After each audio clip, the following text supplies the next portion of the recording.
Good evening and welcome to Gunner Shot. Tonight we're going to discuss what's beyond the Trump and Zelensky blowout.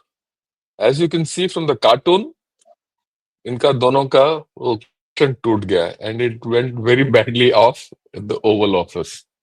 And the whole world has seen it, and I'm sure the whole world is discussing about it. But we're going to discuss something beyond that. And to discuss this and beyond, with me is Rajiv Narayanan. Rajiv, welcome to Gunner Shot once again. Thank you, sir. Pleasure to be on your show as always. Yeah. Yes, And I would say the last 10 minutes of the video recording is what is being discussed the most, not the first discuss. 20 minutes. But it shows a trend. What my reading is slightly different because if you're going to call somebody for a diplomatic talk, you don't do it in media glare. Media comes later when you come out for a press conference and talk about what you have achieved in closed doors. This is the Yeah. first time I'm seeing a diplomatic meeting being conducted in full media glare in the Oval Office. But, he's done this with Starmer also, Yes, right? sir. That is what I was coming And to. he's done it with Macron also. So he's made a trend of this, a new kind of a style in which he's publicizing what he's doing and getting everyone to the Oval Office. Correct, sir. So now but he didn't do it with Modi. Modi, yeah. But maybe it was too early. No, my reading is slightly different, sir. He has been very after the Europeans that Oh, they are depending too much on US and they USA. want a lot of lifting to be done by the USA. And he Yeah. feels that it is these leaders who are the uh, problem. And those Yeah. problem leaders, he is making them make statements in prime media to show them, to show to the rest of the people and the others that it is these people who are the problem. And the one who has come out worst in that, I feel, is Zelensky. Oh, he shot himself in his head. Yes, sir. And basically, what is, I think, the hint being given is that he is the stumbling block as far as the peace is concerned. I And think so. is it a messaging to the generals in Ukraine, some of whom are sick and tired of Zelensky, who doesn't Yeah, listen it to must be. them? Now, if that happens, then is it an indicator that he is okay if they are going to remove him physically? Yeah, I think he will be removed. I am very clear कि भाई Zelensky का time आ गया. Sir. I personally, to one or two places, I have mentioned that he has written his death warrant. Mm. Compared to that, he's been armed a lot and he became too big for his boots. And it is basically Yeah, I like agree with that. what once mentioned, which he took offense to, that Biden and especially the media made much out about him. Otherwise, he's nothing. Yeah, nothing. Yeah, I agree with him. And we expected lines. Germany, France, UK, and Canada have supported him. Not surprising, because That's that's par for the course at this point of time. yes, because Germany, I was surprised because some people said it is change of government. It's no change of government because CDU and SDP have always had coalitions earlier also. 3 tenures of Angela Merkel was CDU and the SDP. But what would worry the Germans most is entire East Germany voted They have for not AFD. for AFD. They voted for AFD. And number two, bulk of their youth, 20, 30, 35 years, have voted for AFD. It is essentially the balance of the population which has swung in their favor. And how long? So it is going to be much of the same thing at present as far as Germany is concerned. So it's not surprising Germany is supporting Zelensky. How much will Zelensky. they survive without US? That's $1 million. I don't think they'll be able to. I mean, before we go ahead, I would like to tell everyone that tomorrow we are not tomorrow, on Monday, I'm getting Ambassador Gurjeet Singh to talk about Germany. Because as we go along, Germany will be a key pin in this entire thing, to go And thing.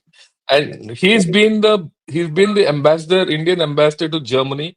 So on Monday, I suggest you get join back, right? What General Narayanan and I will speak from our general knowledge, but he will speak from ground knowledge. So, but that's later. Let's go ahead, Rajiv. And what and Rajiv is saying is absolutely on the right lines, huh? Okay.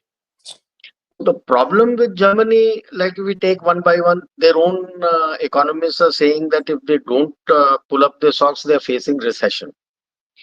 And it has been the manufacturing hub as far as the uh, EU is concerned. Europe is good. Yes, and considering their aging society, if most of their manufacturing companies are laying out workers to the tune between 10 to 15,000, that is enormous. That is enormous and telling, and especially when you see Volkswagen, Bosch, BMW, you are laying off workers to the tune of 10 to 15,000. Now that is telling. What will happen to the people? France is facing stagflation. EU is facing, UK is facing recession. Canada is facing stagflation. Now, none of them can survive like this. And I'm not surprised that Ursula had come with a huge team of 22 councillors. They may call it FTA. It is essentially a begging bowl asking for entry into the Indian market. And I'm sure they have been told that if you keep your anti-India architectures in place, there You is can no way forget that it. you're going to come in. You can forget it. So, of course, she made tall claims by the year end they will have. I'm sure people will remember that Rishi Sunak had also said it will be a Diwali gift to UK, the FTA, which is still. No, no, by the year end, Europe might not be in the same shape as it is. Europe, Yes. FTA they'll have, then Europe might not need it by then. So, I'm looking at two things. How long is NATO and EU going to survive? NATO essentially, if US is not going to be there, that is the end of NATO. And when Trump says to EU that you have to look after your own security, they're up a gum tree. They can't, in these 3 years of war, they have not even been able to scale up their military production to support Ukraine. And if you're not able to do that, and with no army, navy, or air force to speak about anywhere except for a little bit which is there with France and UK, UK is not part of EU. So, how is EU going to look after its own defense with nothing? And I fully subscribe to what both Vance and Hegseth told them, that the enemy is within, not outside. Outside. Russia is not your prime threat. Your prime threat is inside, where the radicals are running the roost. And you hesitate to call that out. And you're still under that phobia of Islamophobia and not calling them out when they're running the roost. And they're destroying your very fabric of your country, or countries, if I may say. But yet, the politicians are not ready to bell the cat. So I entirely agree with you that by the end of the year, in what shape is Europe going to be, that itself is going to be telling. In this environment, where does Zelensky fit in? He just doesn't fit in. And if he doesn't fit in, comes the logic that he has signed his death warrant. Out he goes. Because at the moment, as I see, the Yalta 2.0 is essentially US, Russia, and India. US for what it brings to the table. Russia, many people may not know, they only look at oil and gas. It has the largest wealth of minerals in the world, over close to $20 trillion worth of minerals it sits on, including rare earth. And when we are looking at US wanting to pull away from the blackmailing of China where rare earth is concerned, It's Russia which comes into the play, and Ukraine. Ukraine also has rare earth. And by the way, sir, bulk of the rare earth are on those areas where Russia is already sitting. Yeah, yeah. He's In sitting Ukraine. there. So that is where Russia comes onto the table. And you come onto the table because the range, depth, and scope that you provide, nobody else in the world can be able to match it. And with China, like you have also flagged it so many times, having its own internal issues, it is these three. And in these three, neither Europe fits in, nor current Europe, nor Zelensky fits in. And that is where I say logically that he signed his death warrant, and I don't see him uh, staying in power or even being alive by within the next 6 7 months.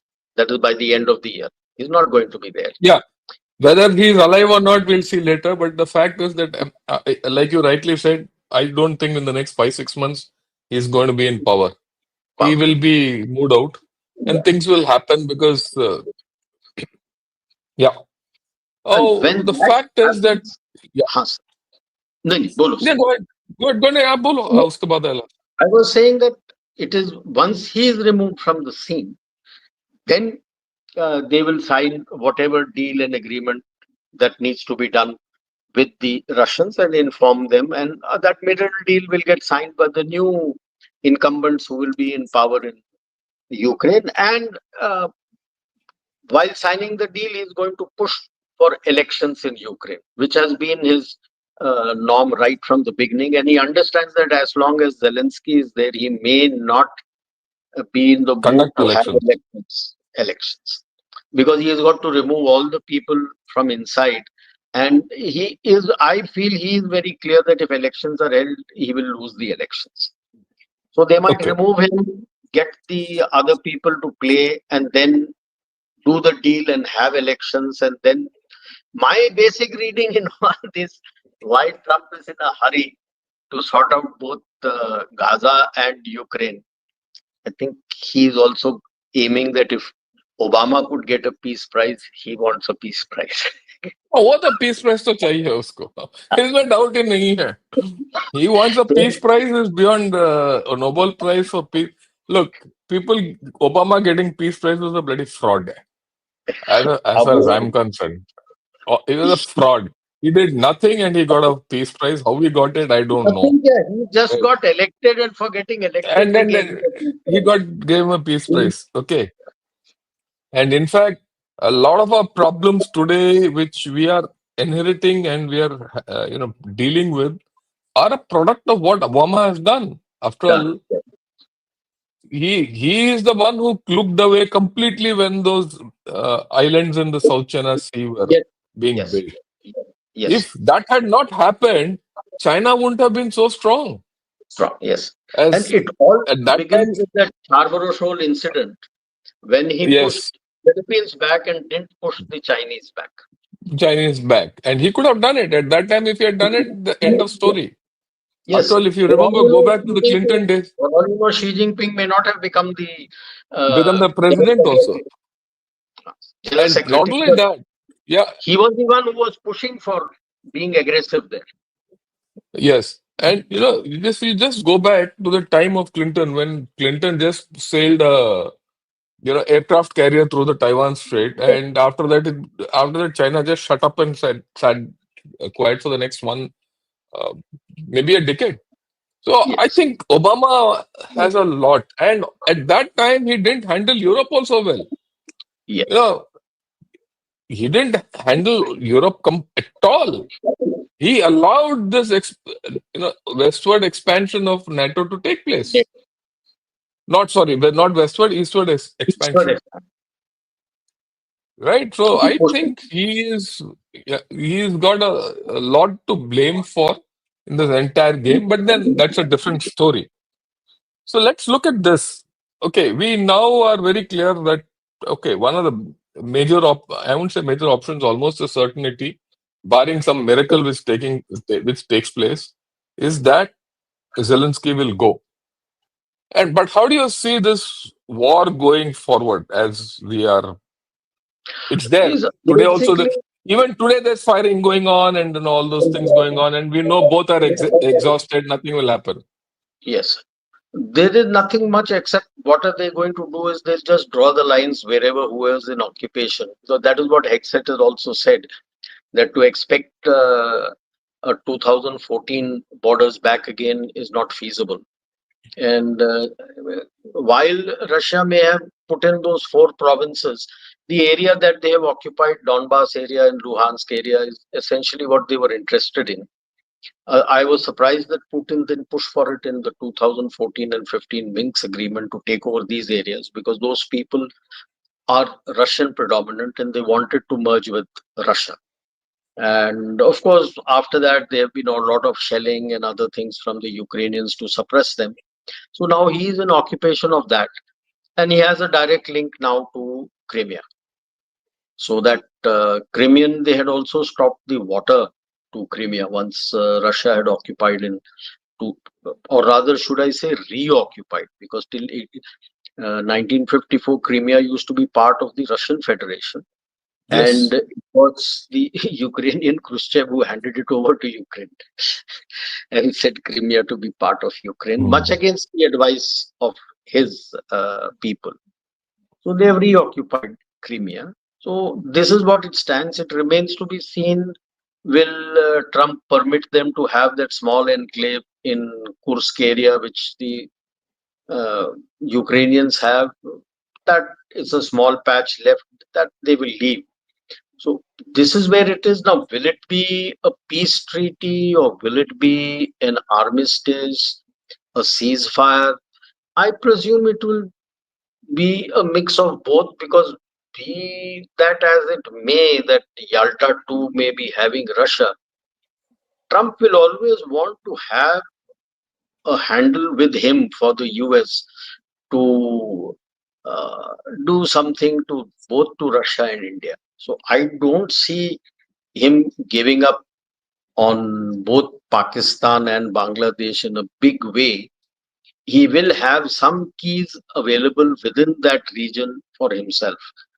And as a, I would say, as an extension of that is what he mentioned today, where there was a lot of chatter coming on earlier, that the Afghans are giving back the Bagram airbase to the Americans. And Trump willy nilly almost made that statement. He didn't mention Bagram, but he said that they're planning to get back their boots in Afghanistan. So if he's getting back his boots in Afghanistan, it is not just to keep an eye on Pakistan, it is also to keep an eye on us, because they want to continue their domination of the globe in the 21st century. And at the moment, it is these two, and maybe at some time they might try to look at how to handle Saudi Arabia, Japan, South Korea. Australia, of course, is a non-entity. Without US, it can't do much. So, and once he pivots away from Europe and physically starts deploying boots in the Indo-Pacific region, especially in Western Pacific, that is where the NATO starts crumbling. Because without the US umbrella, there is no NATO. And when he puts his boots out here, then Japan, Taiwan, South Korea will get some succor that yes, there is a cover that we actually have, because till now it was always a question mark that will the Americans put boots on ground when the push comes to shove in the Western Pacific. So when he puts his boots Okay. there in that region, then whether he applies them or not, that's a different issue. Whether they will physically But get boots on enough. ground is enough. Yes, the presence of boots Boots on on ground ground is in enough. Yeah, yeah, Okinawa, even in yeah. Philippines, maybe in South Korea, Hey, that's a major message. but there's another thing which I wanted to point out, and this is, it's not as if Trump is coming up with a brand new strategy for Western Pacific, because November, December, as Trump was still getting into chair, they've already deployed something in Okinawa, in that, Yes, right? They put something on Luzon, North Philippines, typhoons, and there they put hammers in correct. thing, South and Korea. then they put, yeah, South Korea. They put deployed a Virginia class submarine in Guam. They've got Washington, what's that, aircraft carrier Aircraft carrier. back into Japan, and they've done this thing. And what's more important, they've also tested a anti-hypersonic missile. Yes. No, that apart, they brought in the Navy. He is bringing the Navy. boots from Europe Boots into the US. to, yeah, that if that happens, that will be very decisive. Yes, that Okay. would be a lot Okay. of, Lot I of, would yeah, say, strength to these people to stand up to China that and American boots are there. they're And there. I'm just seeing whether he's going to put his boots into Taiwan or not. See, today's news is Taiwan has very clearly said we are going to spend 3% of our GDP on defense. Defense. Okay. And where will that 3% go to? It will go into American arms. Yes. Okay. And Philippines has also said we are going to up our thing. They are looking at Germany and India for more arms. Okay. And it's not only US, they're going beyond that.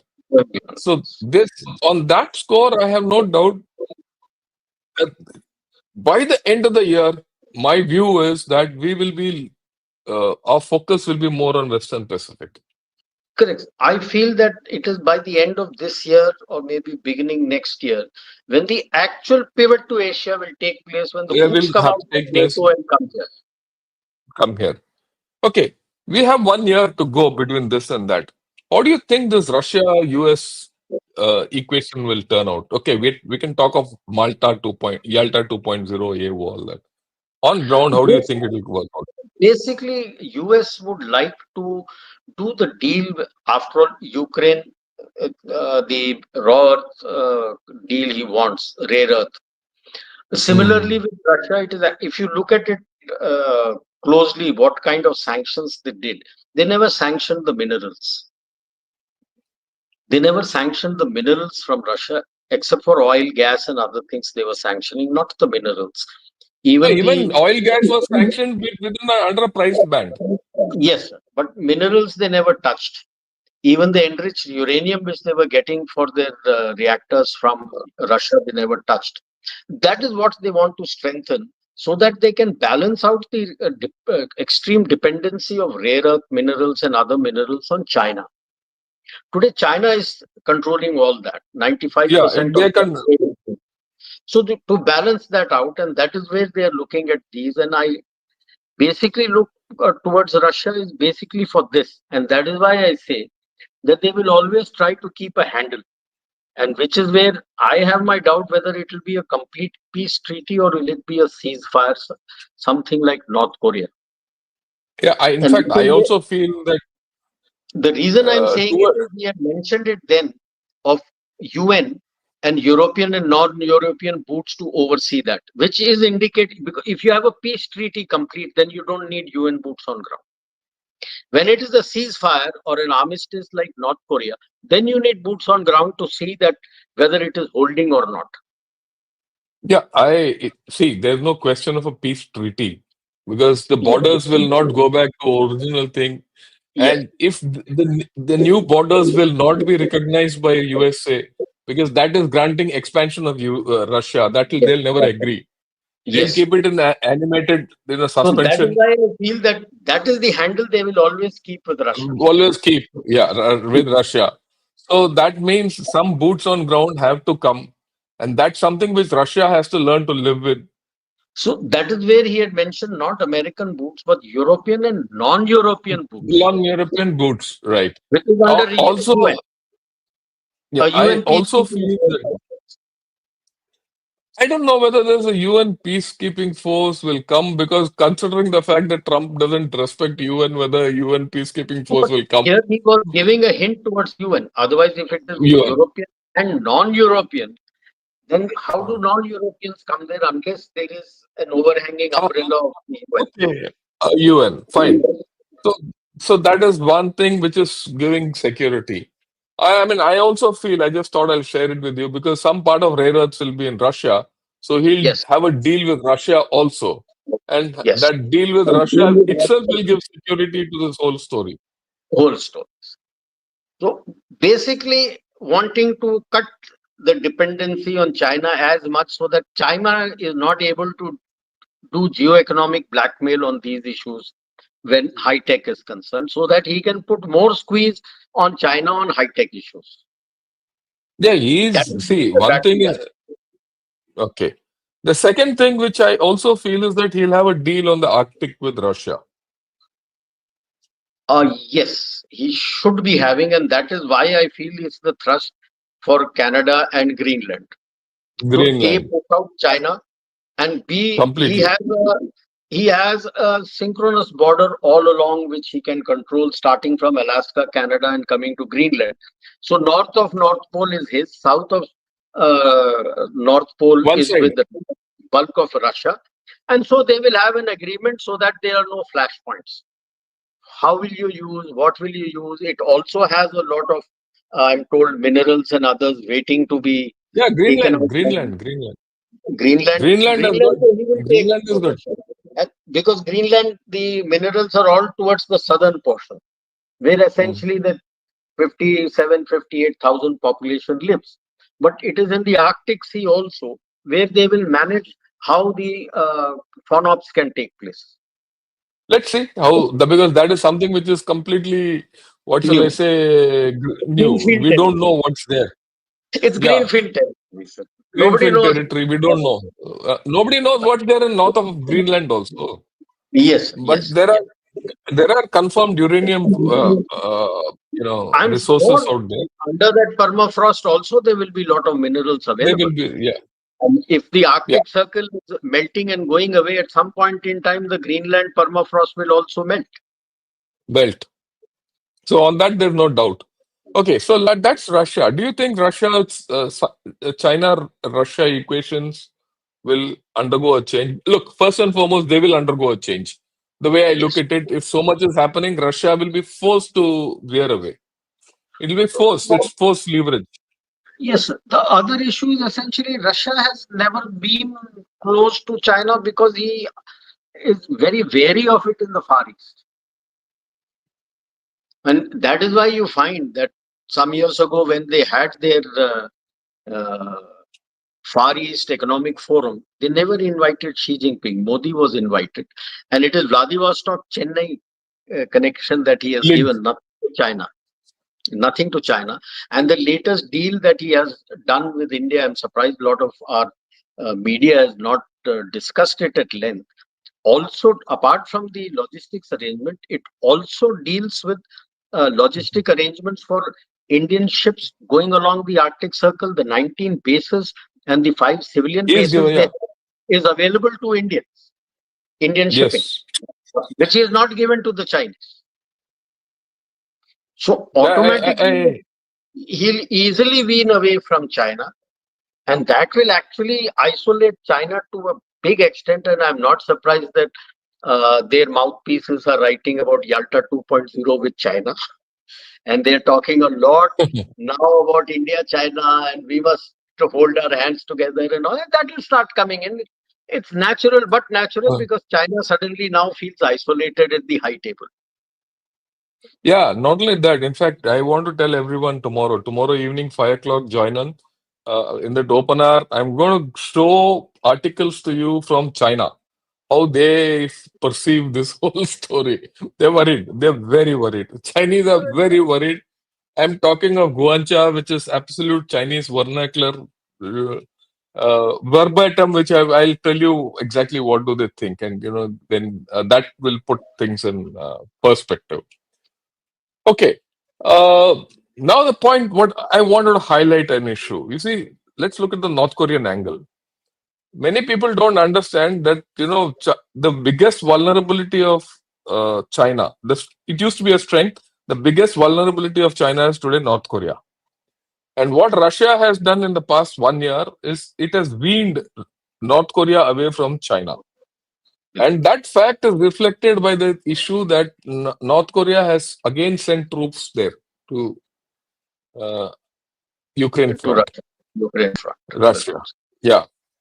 So in this post this thing, when things are okay, you will find suddenly, actually, if you see the map, those of you who have not seen the map, have a look at the map. Beijing is closest to North Korea. Anything happens in North Korea, Beijing isn't a problem. And if tomorrow something happens in North Korea and South Koreans come and sit on Yalu River, or Americans sit on Yalu River, or Russians sit on Yalu River, they have a problem. So that problem also is actually has come about in the past 1 year, which indicates that Russia is keeping its edges open. I want your views on that. No, bilkul, sir. Because uh, this has always been a clash.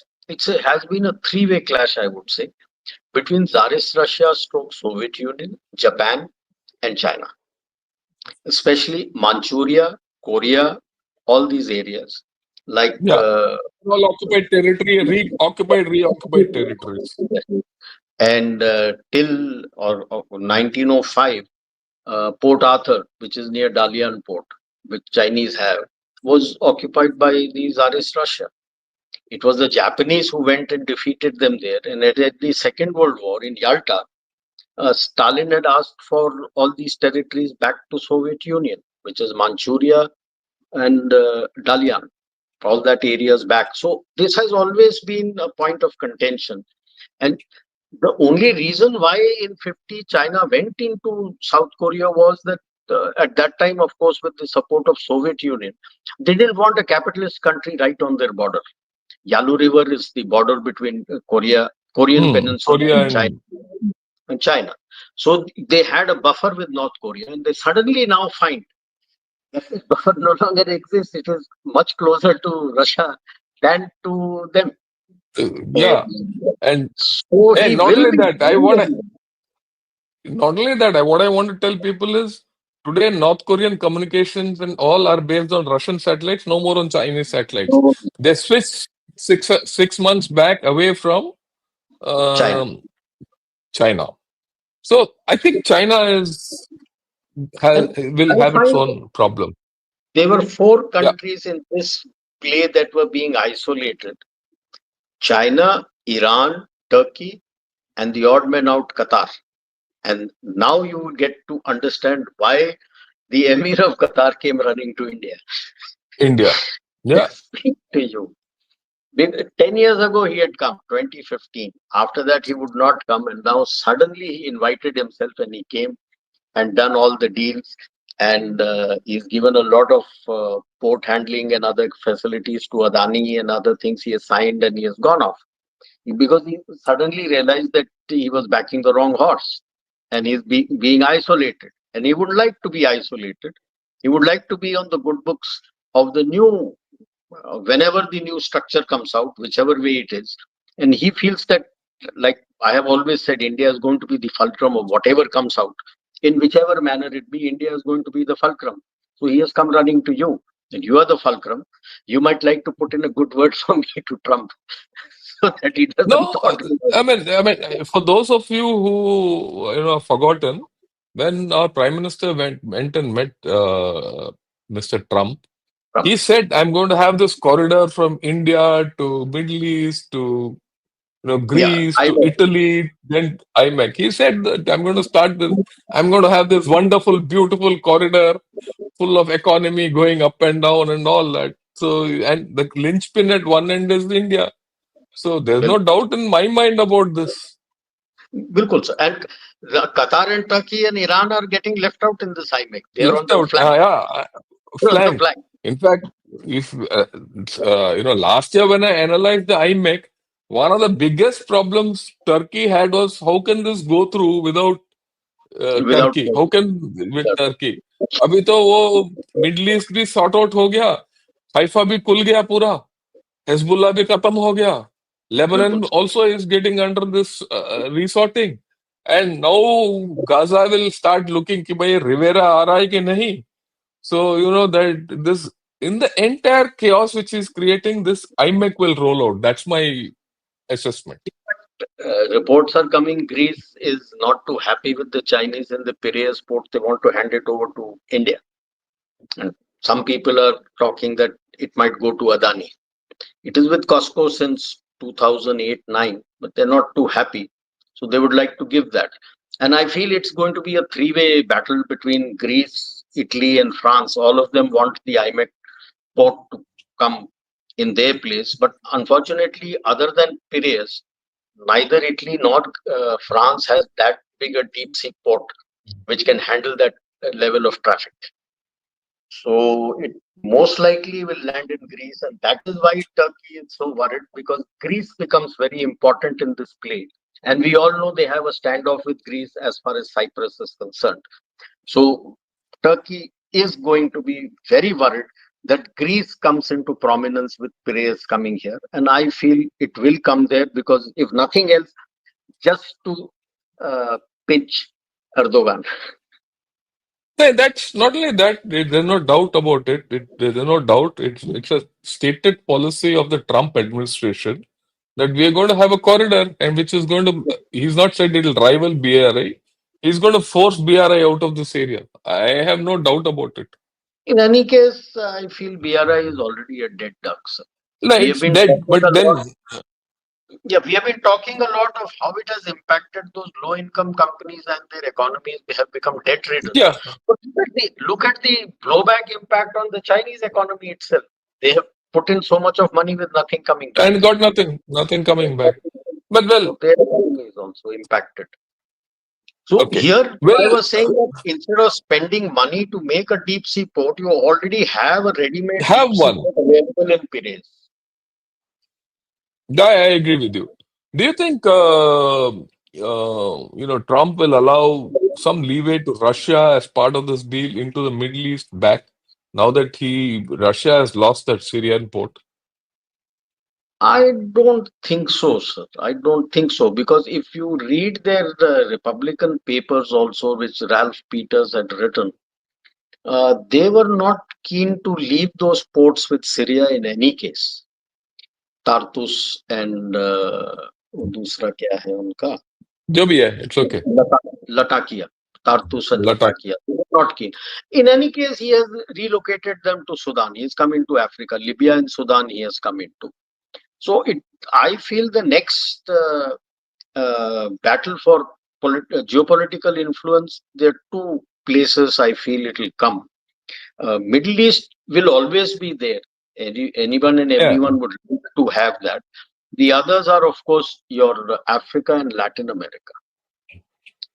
Because if Russia is not being allowed to enter into the Middle East, or they are facing stumbling blocks, then I'm sure they will like to do something like China did and get into, which they had always done as Soviet Union in Latin America before. to counter the Americans. So they might get back into Latin America again. Yeah, but look, the way he's first actually focused on Latin America with Panama Canal. He's also now trying to get after Maduro in Yes. Venezuela. Okay, and he's got a friend in Javier Milei in Argentina. उसका Argentina. दोस्त है.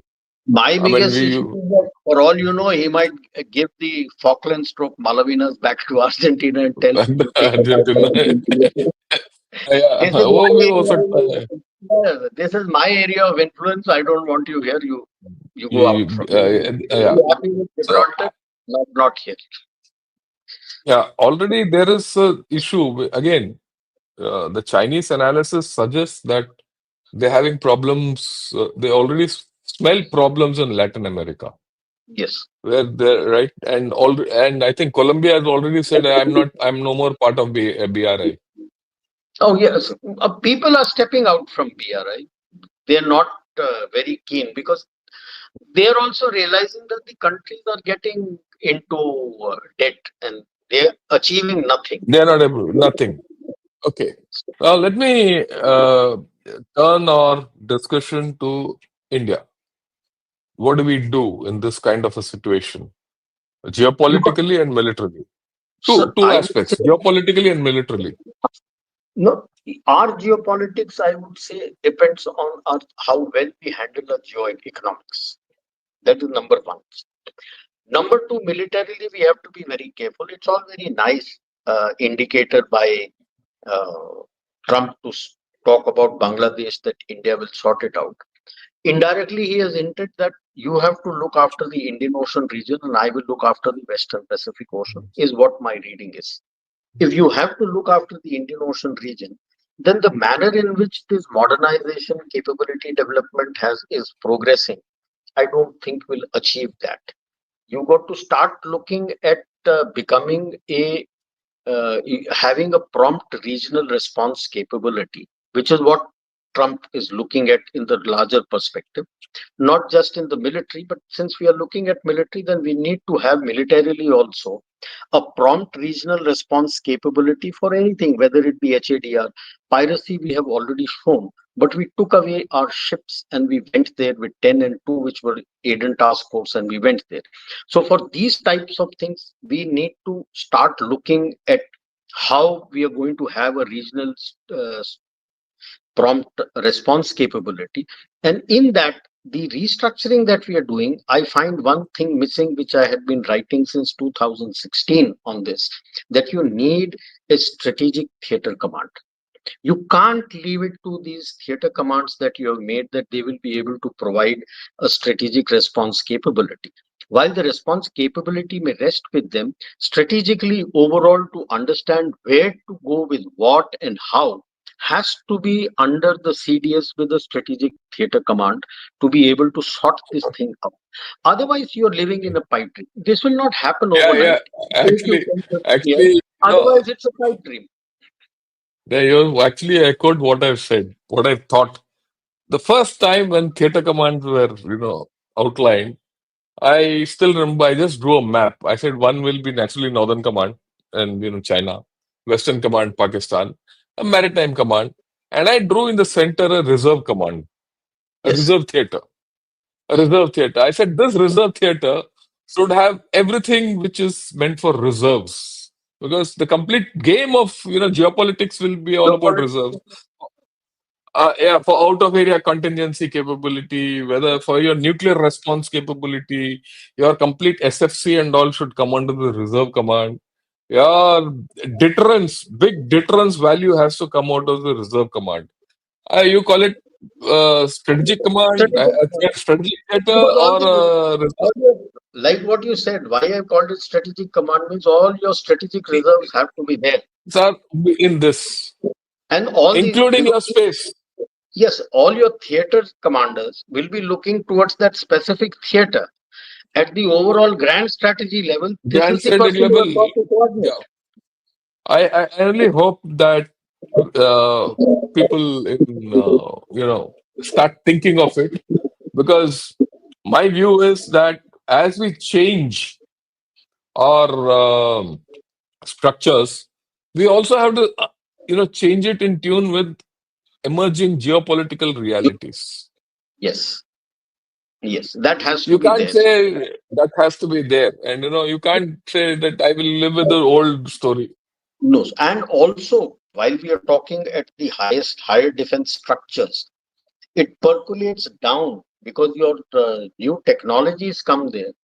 Will you continue with the structures which were identified during the Second World War and continue with that, or will you look at modification New of your structures. structures also to be able to effectively apply the technologies that are coming in? Because nobody is going to give you new boots. Within that existing structure, you have to readjust and bring in these new technologies right down to the tactical and unit level. So how are you going to do this? I don't find that kind of a discussion or papers being written in our military journals on these issues. They're still looking at theater level, which at some level will get applied, but I feel people have to be concerned about Okay. how you're going to modify your military with the technology that is coming in. Yeah, so we are looking at technology, we are looking at a strategic theater. Both these, the effects of combined effects of both these. Okay, so I have a proposal. Say somewhere doing in the middle of the month, shall we talk of this strategic theater? So most welcome. So we can do that. We'll do that. I've We'll do written that so many later. times So about it. In fact, no, I've we'll do spoken that to. because look, I think we need to understand this shift which is happening. The shift is important, right? Correct. So, and if Because you the have shift to be is fulcrum, then you have to readjust yourself. readjust. And if this shift, there are two issues. You're an important player in a in the Trump vision. let me Trump. call it the Trump vision. Okay, you're also a threat in the Trump vision. If India gets strategic autonomy, they are in problems. And we have to balance this out. And to balance this out, we need new thinking and new structures, right? I mean, I just thought I'll highlight this to everyone. And so this is what I thought we need to put across. Is there anything else we have to start thinking of? Yeah, one point which I thought, like Trump has said, look after your neighborhood. What should we do better to look after our neighborhood? I mean, this is the time for us to handle not only Bangladesh, it is also Nepal, it is also Maldives, it is also Bhutan and Myanmar and all these people. Yeah, So that is why where I said that this geopolitical way you will be able to handle the geoeconomics. You know that you will be like what you said about strategic autonomy. It is MAGA and MIGA. Atmanirbhar Bharat is MIGA. Make India great again. MAGA is make America great again. Now, how do you manage the two? And so here I said, you look at, like we have always spoken, low and medium tech, what you can squeeze out from China. China is facing an issue. Other countries are facing an issue. So when Ursula had come here, she one, should have been told that you shift your supply chains here, yeah, get your supply chains here, and then we'll yeah, be able to supply you. And yeah, similarly, you look at certain key companies which are facing issues of functioning within Europe and EU.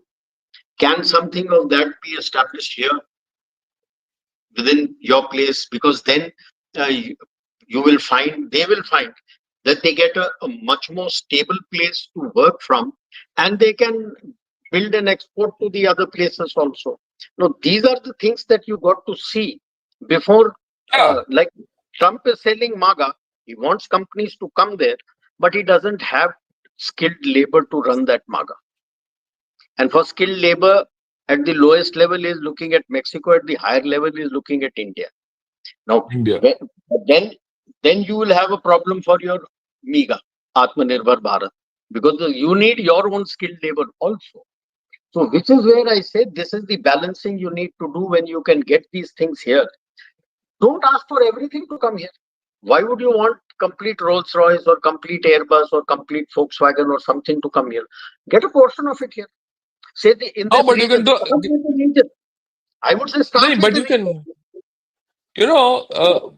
What I very interestingly, yesterday I had an interaction with the civil aviation chaps. India is the third largest aircraft carrier in the world. When I say aircraft carrier, civil aircrafts. Milligrams. Yes. Okay, it is USA, China, and third is India. Today, I'm not talking of tomorrow, day after, and all. Today, of many of you won't understand or know that the Delhi Bombay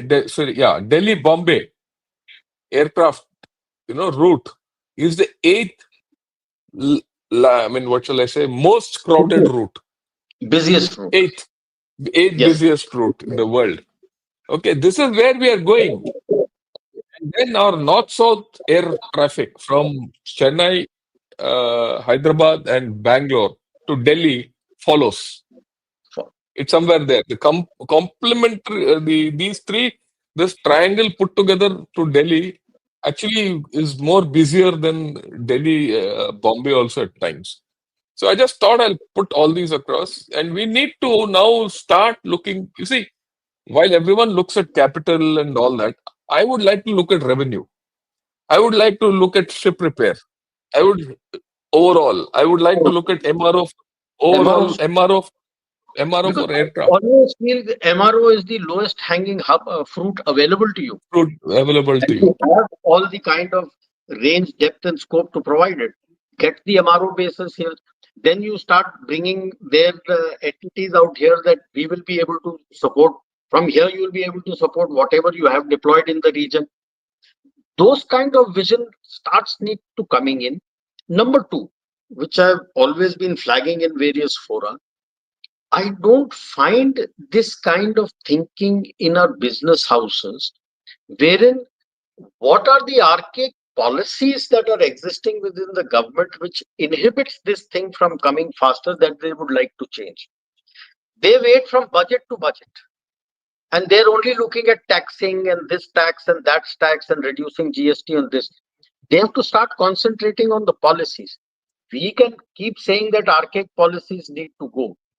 What needs to go, what needs to get modified, how you need to modify it, the users, that is these business houses, FICCI, ASOCHAM, these are the business houses, CCI, they need to get their act together to start telling that if we have to do this, then these policies need these modifications and other things.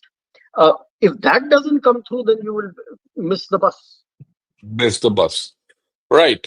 We've done 50 minutes. We've started from the White House and got down to India. We got a fair idea as to how things are going to pan out. Let's take a few questions before we. Sure, Right. sure. Yeah. Yeah. Okay. The first is, why have no major media covered the Indo-Rus relaws, which gives access to the Arctic, which is a major development where US is trying to get Greenland? Well, that's what he said. Yeah. Take it on, please. That's what I mentioned. The media houses have missed this. I don't think they got paid for it. They were Yeah. looking at Kumbh and God knows what all in other places, and they just missed the bus. And which is a very, very, very major geopolitical development. Yeah. Yeah. Thanks a lot, Anuj, for becoming a member. I'll take a few questions because there's a lot Sure. of them, many comments. I'm not able, I actually lost track of what the real comments, asked questions are. Um, okay, let me take this. It says, in initial history of US, it was isolationist in respect to Europe, but now has its leg anywhere. In truth, real European blood came out ultimately. Oh, he's trying to talk of many other things. I think you want to But answer this, you can go ahead. I Otherwise, will answer. See, this while the Monroe Doctrine worked, but I have spoken about this earlier called Kindleberger trap. Kindleberger was one of yeah, their leading economists who was also part and parcel of formulation of the Marshall Plan. He had analyzed the Great Depression, the recession which took place in the late 20s and 30s. Essence, he said, was at the end of the First World War, the only country which could have supported the globe was kept out of the League of Nations. Though US was very much part in formulation of the Charter of League of Nations, the Europeans were still not ready to bow down to US. Now, Europe had been virtually destroyed. Their industries had been destroyed. US had the overcapacity. They had no money to buy. And that is how the US economy also tanked. Like what has happened to China. Overcapacity and the Europeans can't buy. Here the Europeans, at least the Europeans are buying 50% of what they could buy earlier. At the end of the First World War, they could buy nothing. They had nothing left with them. And that is where the Great Depression came. So next time in the Second World War, when it happened, the Americans decided, with the advice of their economists, that again you are the only country who can provide succor to the globe. Don't be left out. So they not only made the charter of the UN, they became part of the UN, which was discussed during Yalta in February 44, and they formed part of it, and that is how they came there, and that is how they provided the support. But the Monroe Doctrine, that the Europeans will not come into the Pacific being their backyard, continues to stay. Latin even America, yeah, other even now, places, they have not permitted the no one. Europeans to come there. Yeah, yeah, But yeah, it is and that, and not and only they that, have Trump is just rewriting that Monroe Doctrine, or rather, he's reliving that Monroe Doctrine. I mean, let's not have any doubts about it, they will not right? like Uh, anybody coming into Latin America or the Caribbean into the Pacific, and that's why I that always was, tell them, if PRC becomes democratic and Taiwan takes over that, then the Chinese Navy will be in the Pacific. Will you be happy? Pacific. I don't think they'll be. Yeah. Okay. Is there any possibility of the immediate fall of Zelensky and any chance of Ukraine slowly falling back into Russian influence? The first question is we've answered it earlier. We stated there's a Second, high chance that he'll fall.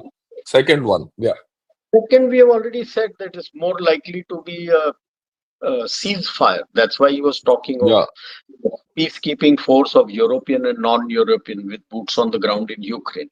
So yeah, Ukraine, and yes, he's very clear. He said Ukraine is not going to be part of NATO. So yeah. he is not interested whether NATO will be with the EU or not EU, because we can see in the coming years in what shape or size EU will remain. But he is very clear that Ukraine will not be part of NATO. So Ukraine falling into Russian influence, I don't think so, except those areas that It'll we have. be the way I look at it, it's been suspended animation. Bilkul, sir, because the US, once the rare earth deal is done, the US companies will have their boots on ground. Puts their boots on ground. Not only not their boots on ground in Ukraine, they'll have their boots on ground in Russia also. So, for the Yeah, minerals and others that they want. yeah, minerals. Well, see, yesterday, for those of you who, I mean, don't know, yesterday I did a program on minerals in Ukraine and Trump's mineral deal and all that with Sri Ayaron P. Gurus. The only thing I didn't put out there at that time, I said, what will happen once this whole deal goes through, right? Now, it will go through. This deal will come. If not now, another 4 5 months, this deal will come. So you go there, have a look at that video, right? In which I have in detail explained what are the minerals and how it will happen and all that. And you'll see that Trump has his pocket in Russia, has his Russia. I mean, Trump has its hand in Russia's pocket and Ukrainian pocket. Don't worry. Okay, then let me take one more question. This is nice. For the humor of it, will United States join BRICS? Would India? I like it. So it will no longer be BRICS, it will be BRIUS. BRIUS. That Embryos. is Brazil, Russia, India, US, and South Africa. I don't think South Africa will also be there. It will be Brazil, Russia, India, and the US. BRIUS. No, look, the way I look at it, the IMEC will gain Yeah, traction. will Eh, absorb everything. Many things which will happen. Yeah. Okay. Then let me see which are the other. Yeah. Look at this. What is the future of Turk Stream, especially in the week of the sick man's tantrums? Your views, please. You're talking of Turkey. Yeah. Turk Stream to is moment the IMEC comes through, that is the end of Turk Stream, and The moment end of the the Turk Stream. ceasefire takes place, that's it. That's all over. Yeah. Yeah. Turkey backs Uh, the wrong horse. They backed China, so they backed the wrong horse. So that's the wrong. way. Horse. Thanks a lot for your super sticker, Amravati. And then I'll take one more question if you don't mind. And then,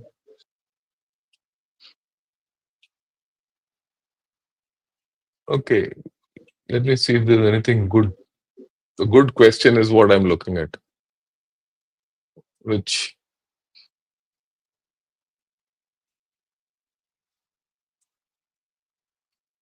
is there anything interesting? I don't find an entry. Yeah, this is a view by Akash. The talk on theater command would be interesting. Balancing the strategic, operational, and tactical for optimal results would be useful. Yeah, we'll do that. We will Sometime definitely. we'll do it. Yeah, yeah. This is Amitesh. He says, "I'm hearing from couple of years that we'll be global manufacturer, or we will be greatest beneficiary of China plus one strategy, but still not happened. Say somehow." Yeah, see, I am not sanguine of China plus one, because means that you are a subsidiary of China. I am looking at in the region being India plus one. The region becomes India plus one. That is number one. Number two, yes, I entirely agree. Firstly, what we have to be very clear that you cannot become the sole manufacturing hub for the world. That is the lesson people have learned from COVID when they put all their eggs in the basket of China. So China too will remain as a reasonably big regional manufacturing hub. I'm looking at us, what we can get out. And that is why I was saying that when Ursula came here, why I'm sure they would have told her what all you would need to place here so that you also become a manufacturing hub. For that, we have very archaic policies, socialistic type of policies with too much governmental control. And I am always saying that our business houses and the business associations like FISCI, ASOCHAM, CCI, they should sit down, put their heads together. They are the business houses. They know that what kind of policies are hampering them to expand and to get these things in, what modification, changes, and new rules that need. They are the best people to tell because they are the users. I feel I entirely agree with you. It's not happening. They need to step up to the post and start moving in that direction. It's why do they keep looking at the government and say that you should do it? Government is being run by generalists. They don't know. And you are the specialist. You should tell. That is my take. Yeah, right. Okay. So thanks a lot, Rajiv. I will finish for the day because it will become other too late for you, especially you are in Delhi. What I'd like to put across to everyone is that we've had an open discussion on this. One good thing which has come out is we need more discussion on the strategic theater command, the strategic reserves which we need to have. We'll talk of it as we go along. A lot of interest, a lot of questions. Sorry, I couldn't take all. We've taken all within the time available. Tomorrow evening at 5 o'clock, I'm going to talk of three topics. One is China's gunboat diplomacy, which is it is involving in, and it's firing in Australia and Gulf of Tonkin, and one ship has entered Indian Ocean and all that. So we'll see what this fellow is all up to. Then we, of course, will talk of the US China relationship, sorry, US Russia relationship, and where China is worried, what we are talking of today. I'll show you what the Chinese view is. And of course, I'm going to talk of Bangladesh, which is moving from unarchy to a coup and it's going towards China. We'll spend 10 minutes on 10-15 minutes on each of these. Join me at 5 o'clock in the evening tomorrow. Okay. Till then, thank you. Good evening, Rajiv, and good evening to everyone. Thank Jai you. Hind and Namaskar. Jai Hind, Jai Bharat.